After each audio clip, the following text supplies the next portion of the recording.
At bago natin umpisa ng kwento mga kaswang, magkape ka muna. Alright. Magandang araw o gabi sa inyo, Sir Casper. Ako po si Nadine Lostre. Joke lang. Nadine lang po, walang Lostre. Ang kwentong ito ay nakuha ko lamang ito sa lola ko. Paulit-ulit itong kinakwento sa amin ni lola noong mga bata pa lamang kami. Naipasa lang rin ito sa kanya ng kanyang matalik na kaibigan. Kaya walang makakapagsabi kung totoo ba talaga ang kwento o hindi. O panakot lamang iyon sa amin. Pero lahat naman tayo, di ba? May kanya-kanyang pananaw sa buhay. Depende na lamang kung paniniwalaan ninyo o hindi.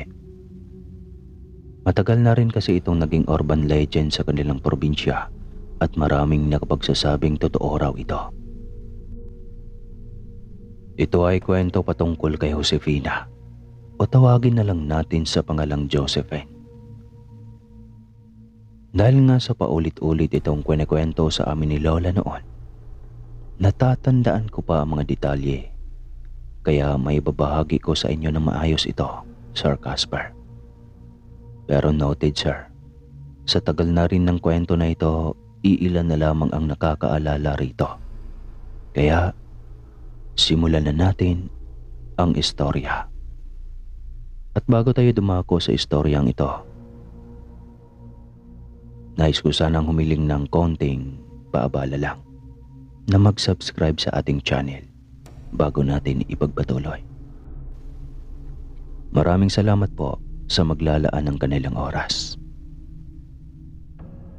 Simulan na natin ang kwento. Sa isang maliit na baryo sa probinsya, may isang babae na nagngangalang Josephine. Siya ay kilala sa kanyang kabaitan at kagandahang taglay.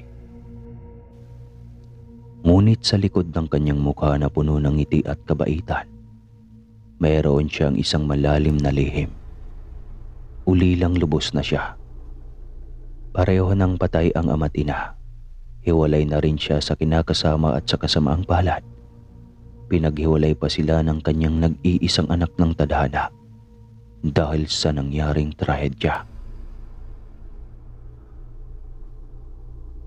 Sanggol pa lamang ang bata nang mawala ito sa kanyang piling. Isang gabi, habang naglalakad sila pauwi, napansin niya ang isang matandang babae na naglalakad mag-isa. Ito ay may bural na mga mata at tila may kakaiba sa mga kinikilos. Ngunit hindi naman ito nagpapigil para kay Josephine upang siya ay magpatuloy sa kanyang paglalakad. Pero talagang masama ang kutob niya doon sa matanda. Sa mga sumunod na araw, dito na nagsimula ang mga kakaibang pangyayari sa baryo. Maraming mga hayop ang biglaang nawawala. Ang mga tao roon ay nagsimulang magduda na may kinalaman ito sa matandang babae. Bagong salta lang kasi ito roon. Hanggang sa isang gabi, habang natutulog si Josephine, bigla siyang may narinig na kakaibang tunog mula sa labas ng kanilang bahay. Nang sumilip siya upang tignan kung ano ito, nakita niya ang matandang babae na nakatayo sa ilalim ng isang puno. Wari pinagmamasdan ang kanyang direksyon. Maya-maya pa, naglakad na ito palayo hanggang sa lamunin na ng dilim. Hindi na niya ito matanaw pa. Sa mga hindi pa nakakaalam, si Josephine ay lahi ng may karunungan. Pero sa kaliwa ito. Sa makatuwid, siya ay isang mambabarang. Naibahagi kasi sa kanya ng yumaong lola ang kaalaman nito noong nabubuhay pa. Pero ang lahat ng ito ay ginagamit naman niya sa makatuwirang bagay. Samantala, nagsimula ang mga pagsusuri ni Josephine tungkol sa matanda. Binasa niya iyon sa isang kandila at sa kawa na nasa ilalim ng kanyang karunungan. Natuklasan niya na ang matandang babae ay isang manananggal. Isang nilalang na nahati ang katawan sa kabilugan ng buwan at nagiging napakapangit na elemento. Dahil sa kanyang determinasyon na protektahan ang kanilang baryo, palihim niyang sinimulan ang kanyang paghahanda upang labanan ang nilalang. Nag-aaral siya ng mas mabisang ritual na maaaring gamitin laban rito. Isang gabi, habang naglalakad siya sa labas ng tahanan, biglang lumitaw ang manananggal. Ngunit hindi nagpatinag si Josephine. Gamit ang kanyang natutunan, nagawa niyang ipagtanggol ang kanyang sarili. Sa pamamagitan ng paggamit ng mga kapangyarihang dasal, nagawa niyang pigilan ang elemento sa pag-atake nito. May nakasaksi sa kanyang ginawang pagtataboy sa nilalang. Mula noon, naging tagapagtanggol na si Josephine sa kanilang baryo. Alam ng mga taong pagiging mambabarang, ngunit naniniwala naman ang mga ito na siya ay may mabuting kalooban. Pinahanga niya ang mga tao sa kanyang tapang at dedikasyon sa pagliligtas sa kanilang baryo. Mula nga noon ay natakot na sa kanyang nilalang at lumipat na ito ng lugar. Kung saan man ito napadbad ay hindi nila alam. Maging si Josephine ay hindi na naabot ng kanyang karunungan kung saan man naroroon ang matanda. Nangangahulugan lamang na nasa pinakamalayong lugar na ito. Si Josephine ay patuloy na nagsasagawa ng kanyang misyon upang labanan ang iba pang mga nilalang ng dilim. Bawat gabi ay nagbabantay at nag-aaral ng pamamaraan upang maprotektahan ang mga kababaryo. Hanggang sa isang araw, may isang batang lalaki na lumapit kay Josephine. Ang pangalan nito ay Miguel. Ulilang lubos na rin ito. Kaya naman kinupkop niya na lamang. Total ay wala naman siyang anak. Isa itong bata na may kakayahang makaramdam ng mga hindi maipaliwanag. Sinabi ni Miguel sa kanya na mayroon itong nakita na kakaiba sa gubat malapit sa baryo. May mga kakaibang tunog umano at mga anino na sumusunod sa kanya nang minsan siya ay napagawi roon. Diyos ko namang bata ka, bakit ka naman nagpupunta roon? Nagtataka at nag-aalala niyang tanong rito.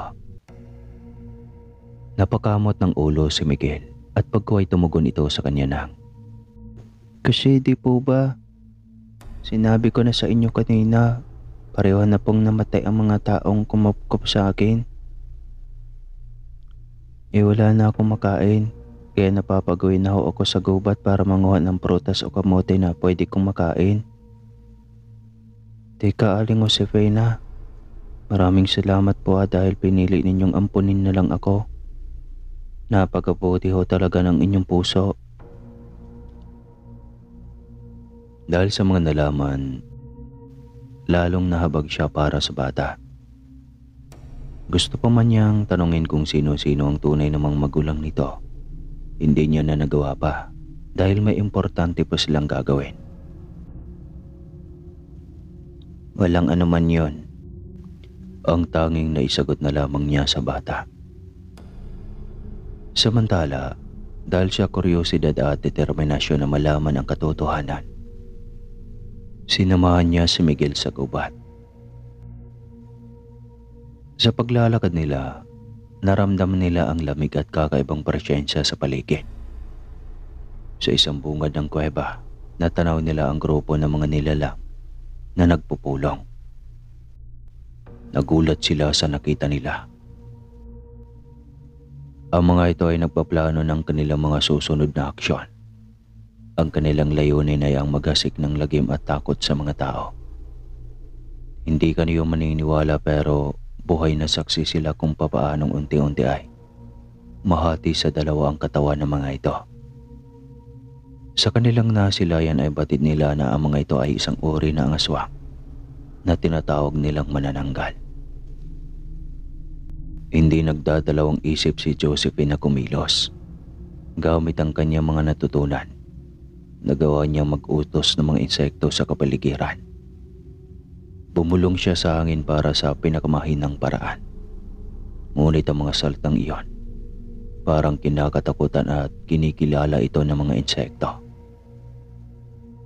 Kaya ito ang naging dahilan kung bakit sumunod sa babae ang bata-batal yung mga bubuyog at putakte. Nagtungo sila sa grupo ng mga elemento at nagsimula ang labanan sa pagitan nila. Ang labanan ay napakatindi at ang manananggal ay malalakas dahil may malalim na kaalaman sa ritual ng kadiliman. Bukod pa sa mga ito, ay nakakalipad pa na parang mga ibon. Ngunit hindi nagpatinag sina Josephine at Miguel. Gamit ang kanilang tapang at mga natutunan, nakipaglaban sila ng buong puso. Sakat na lamang kasi natuklasan ni Josephine na ang bata pala ay isang antingero. Kaya hindi nakapagtataka kung bakit may maibubuga ito laban sa kabila ng kanyang edad na 12 anyos pa lang.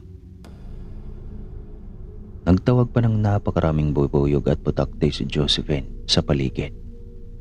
At ito ang matake sa mga manananggal. Matapos ang matagal na paglalaban, nagawa nilang mapatumba ang ilan sa mga manananggal.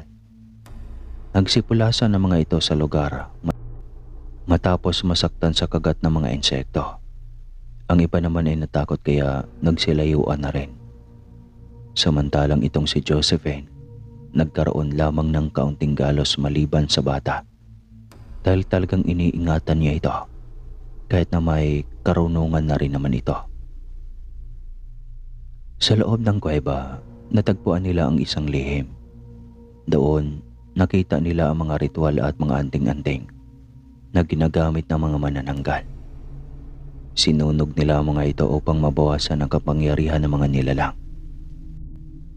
Mula noon, sina Josephine at Miguel ay naging mga tagaprotekta na sa kanilang baryo. Ang kanilang tapang sa pakikipagharap ay ibinunye ng mga tao. Matapos ang matagumpay na paglaban ni Josephine at Miguel laban sa mga manananggal, hindi sila natapos sa kanilang misyon. May mga ulat kasi na kumakalat sa kabilang baryo tungkol sa isang malupit na aswang na kumakain ng mga sanggol at may alaga pa itong mga sigbin. Nabalitaan ni Josephine ang mga pangyayaring ito at hindi siya maaaring manatiling tikom ang bibig. Kasama si Miguel, naglakbay sila patungo sa karatig baryo upang malaman ang katotohanan at matulungan ang mga tao. Sa kanilang pagtatanong-tanong, natagpuan nila ang isang matandang babae. Tinanong nila ito tungkol sa mga aswang. Sa simula, nag-aalinlangan pa ito na ibahagi ang impormasyon. Ngunit dahil sa matyagang pakikipag-usap ni Josephine at Miguel, nagtiwala ito at ibinahagi ang mga nalalaman niya. Ayon sa matandang babae, ang aswang ay isang matandang babae rin na may alagang mga sigbin. Ang sigbin ay mga maliliit na nilalang na may anyo ng kambing at ang kanilang dugo sinasabing may kapangyarihang magdulot ng kapahamakan. Dahil sa kanilang determinasyon na mapigilan ang aswang at protektahan ang mga sanggol, nagpatuloy sina Josephine at Miguel sa kanilang paghahanap. Nais nilang puksain ang mga salot. Sa bawat lugar na kanilang dinaanan, nakatulong sila na mapigilan ang pag-atake ng aswang sa pamamagitan ng kanilang pag-iisa at pagtutulungan. Naipakita nila sa mga tao na mayroong pag-asa at lakas para labanan ang kadiliman. Sa huli, natagpuan rin nila ang tahanan ng aswang. Sa isang matinding labanan, nagawa nilang mapatumba ang aswang at ang mga sigbi nito. Sa wakas, ang mga sanggol ay ligtas na mula sa panganib. Ang pakikipagharap ni na Josephine at Miguel laban sa aswang nagdulot ng pag-asa at kaligtasan sa mga tao. Naging mga taga-protekta sila sa kanilang komunidad at sa iba pang lugar. Nang magpatuloy uli sila sa paglalakbay sina Josephine at Miguel sa kanilang misyon, hindi nila inaasahan na malapit na silang mabiktima ng ganitong uri. Isang gabi, habang sila ay naglalakad sa madilim na kagubatan at tanging gasera lamang at kabilugan ng buwan ang nagpapaliwanag sa kanilang kapaligiran, biglang may naramdaman silang kakaibang presensya. Ang hangin ay biglang naging malamig at ang mga puno ay tila humihiyaw. Alam nila na nakaamba na ang panganib para sa kanila. Naramdaman ni Josephine ang pangamba sa kanyang dibdib, ngunit hindi siya nagpatalo sa takot. Binilisan nila ang kanilang paglalakad at naghanap sila ng matutuluyan na ligtas mula sa panganib. Sa gitna ng kagubatan, natagpuan nila ang isang malawak na kuweba. Sa loob ng kuweba, doon sila nagtago at nag-ipon ng lakas. Maya-maya pa, nakarinig sila ng mga malalakas na kaluskos at mga tunog na tila galing sa mga hayop. Alam nilang malapit na ang mga nilalang. Sa isang iglap, lumitaw ang aswang mula sa kadiliman. Ito ay isang matandang lalaki. Ang kanyang mga kuko ay matutulis at handa nang sumugod sa kanilang direksyon. Kasabay nito, lumabas din ang mga sigbi na alaga nito. Nilabanan nila ito ng buong tapang, gamit ang kanilang natutunan at ang kanilang mga sandata. Pinigilan nila ang mga sigbi na makalapit sa kanila, ngunit ang aswang ay sadyang malakas at maliksi. Habang sila ay nakikipagbakbakan, naramdaman ni Josephine ang pagbaba ng lakas sa kanyang katawan. Ang mga sugat sa katawan ay nagdurugo at ang kanyang mga kamay ay nagsisimulang lumambot. Sa isang iglap, natumba siya sa lupa. Hindi na makagalaw pa. Nakita ito ng aswang at naglakad papalapit sa kanya. Ngunit biglang may naisip si Josephine.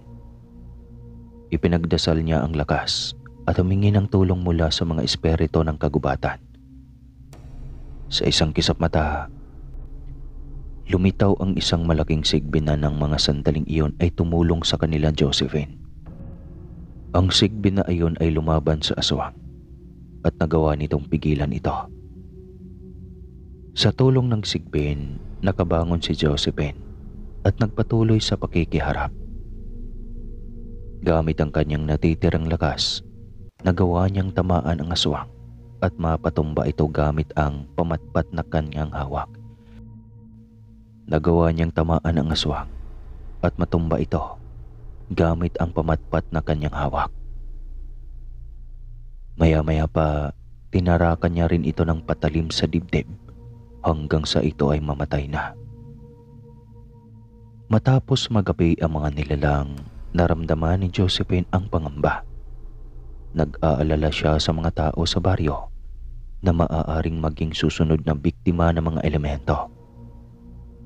Sa mga sumunod na araw, kasama si Miguel, nagtutungo sila sa iba't ibang baryo upang ipaalam sa mga tao ang nangyayari at magbigay ng babala. Sa pagdating nila sa isang lugar, nagtipon-tipon ang mga tao sa palengke. Dala nila ang kanilang takot at pangamba sa mga nangyayari sa komunidad. Ngunit sa pagkakaroon ng tiwala kanila Josephine at Miguel, nagkaroon sila ng pag-asa. Nagsagawa sila ng pagsasanay upang turuan ang mga tao kung paano labanan ang mga nilalang. Talagang itinuro ng babae ang mga basic na ritual at pamamaraan na nagamit nila sa kanilang mga laban. Sinisiguro nilang handa ang mga tao sa anumang panganib na maaaring dumating. Sa bawat gabi, nagpatuloy ang pagroronda nila Josephine at Miguel. Naglalakad sila sa mga kalye at mga gubat upang masiguro ang kaligtasan ng baryo. Hindi sila natatakot sa mga nilalang ng kadiliman dahil alam nilang may kakayahan silang labanan ang mga ito. Naging inspirasyon sina Josephine at Miguel sa komunidad. Marami pang ang nag-aakala na sila ay mag-ina. Binigyan nila ng mga pag-asa at lakas ang mga tao na harapin ang anumang habon. Ang kanilang tapang at dedikasyon ay nagdulot ng pagbabago sa baryo. Sa paglipas ng panahon, ang bawat baryo ay naging isang ligtas na lugar. Ang mga nilalang ng kadiliman ay hindi na naglakas loob na lapitan ang kanilang komunidad. Dahil sa mga buhay na bayani na tulad ni na Josephine at Miguel, nagbago ang takbo ng kapalaran. Ngunit hindi pa pala nagtatapos ang misyon ni na Josephine at Miguel doon. Patuloy silang naglalakbay sa iba't ibang lugar upang labanan ang mga nilalang ng kadiliman at protektahan ang mga taong nangangailangan. Samantalang nalaman ni na Miguel at Josephine ang isang malaking katotohanan. Sa pamamagitan ng mga impormasyon na kanilang natuklasan at mga pagkakapareho ng mga karanasan, napagtanto nila na sila ay mag-ina. Nagkaroon sila ng mga alaala at mga indikasyon na nagtuturo sa kanila ng tunay na ugnayan. Ang mga alaala ni Josephine sa kanyang pamilya ay nagugat sa mga palatandaan ni Miguel bilang isang sanggol. Nagkaroon sila ng espesyal na koneksyon na nagpalinaw ng kanilang tunay na pagkakakilanlan. Nagkaroon sila ng malalim na pag-uusap at pagpapaliwanagan tungkol sa kanilang natuklasan. Nalaman nila na ang kanilang pagkikita at pagtutulungan ay hindi basta-basta lamang, kundi may mas malalim pa na dahilan. Lalo na nang makita ni Josephine ang korte ng balat ni Miguel sa bandang likod. Iyon kasi ang palatandaan sa nawawalang anak niya. Sa kabila ng pagkabigla, tinanggap ni na Miguel at Josephine ang kanilang tunay na pagkakakilanlan bilang mag-ina. Sobra silang masaya ng mga sandaling iyon. Miguel, hindi ko maipaliwanag ang saya at kaligayahan na nararamdaman ko ngayong muli tayong nagkita. Kaya pala napakagaan ng loob ko sa iyo. Iyon pala ang tinatawag na lukso ng dugo. Kaya pala gusto rin kitang makasama sa pakikipaglaban, anak. Alam mo, anak, napakasaya ko talaga dahil kahit tagal rin kitang hinanap. Nagkahiwalay lang tayo dahil sa nangyaring kaguluhan na hindi ko nanaisin pang alalahanin. Teka anak, may itatanong ako. Saan mo natutunan ang pagiging antingero mo? Sa mga taong kumupkop sa akin ay silang nagturo sa akin noon kahit na bata pa lang ako noon. Opo nga nay, matagal ko nang hinahanap ang tunay kong pamilya at hindi ko inakala na ikaw po pala ang aking ina. Naramdaman ko po ang pag-aalaga at pagmamahal niyo mula sa unang pagkikita natin. Maraming salamat po talaga nay at pangako, hindi na po tayo magkakahiwalay pa kahit kailan. Napangiti naman ang babae sa inahayag ng anak at niyakap niya ito ng napakahigpit. Naalala mo po ba noong unang nagkita tayo anak? Hindi ko pa alam na ikaw ang aking anak, pero ang pagmamahal at pag-aalaga ko sa iyo ay hindi nagbago.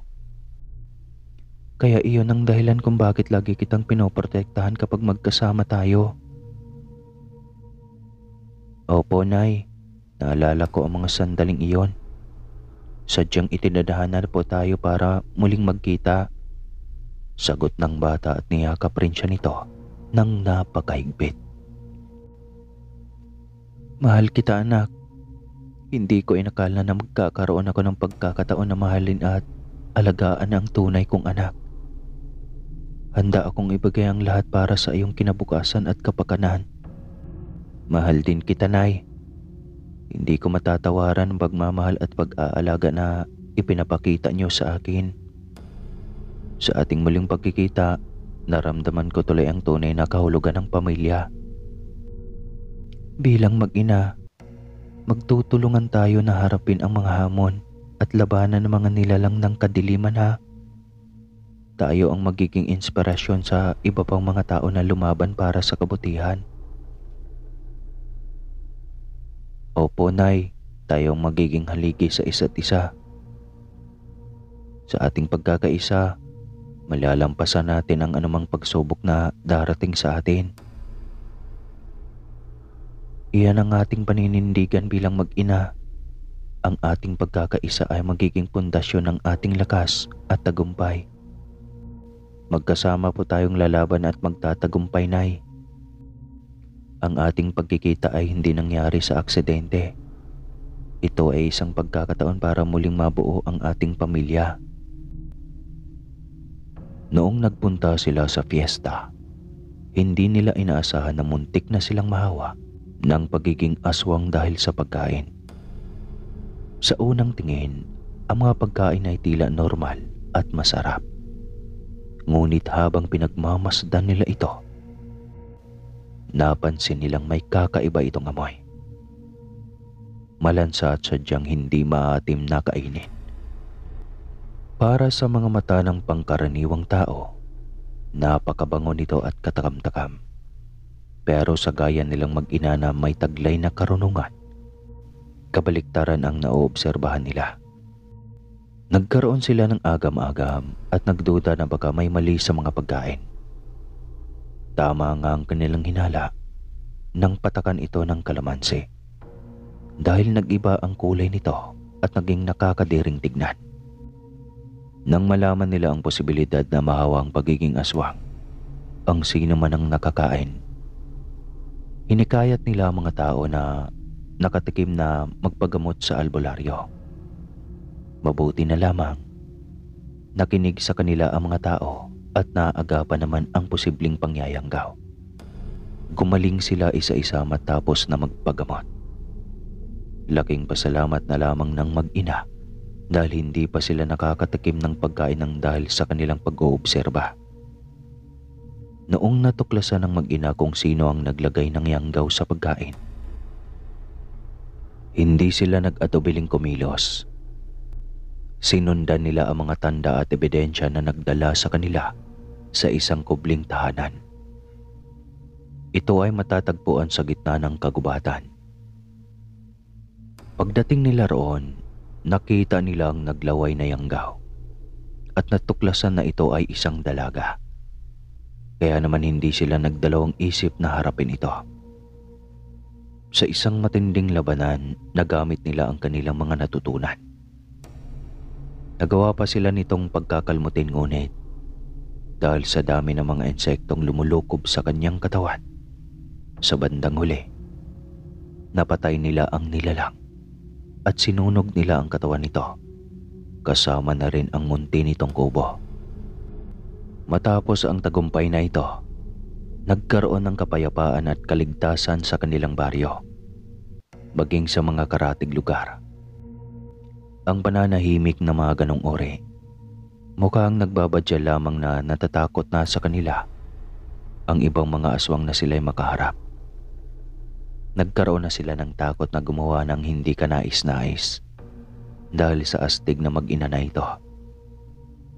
Ang pangyayaring ito ay nagbigay ng inspirasyon sa iba na lumaban sa kasamaan at ipagtanggol ang kanilang baryo.